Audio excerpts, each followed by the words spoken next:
साध्वी प्रज्ञा पर। नाजरीन, आपको इस वक्त सीधा ले चलते हैं जो इस वक्त की काफी अहम रैली है, मायावती खिताब करिए, आपको सीधा ले चलते हैं। आपकी सपार भीड़ व भीड़ के जबरदस्त जोश को भी देखकर ऐसा लग रहा है कि इस बार चुनाव में आप लोग अपनी इस मैनपुरी लोकसभा की सीट से सपा संरक्षक श्री मुलायम सिंह यादव जी को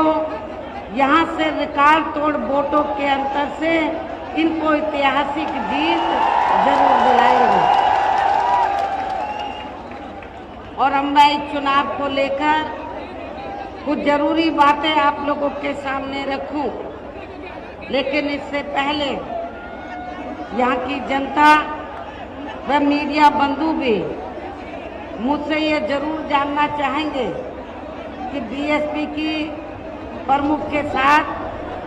श्री मुलायम सिंह यादव जी की सरकार के चलते हुए खासकर 2 जून 1995 के हुए गेस्ट हाउस कांड के होने के बावजूद भी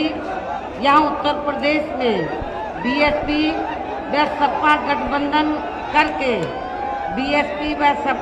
गठबंधन करके ये लोकसभा का आम चुनाव लड़ रहे हैं। और अभी इसी गठबंधन के तहत यहाँ मैनपुरी लोकसभा की सीट से खुद श्री मुलायम सिंह यादव जी ये चुनाव लड़ रहे हैं, जिनके समर्थन में ये खुद भी यहाँ वोट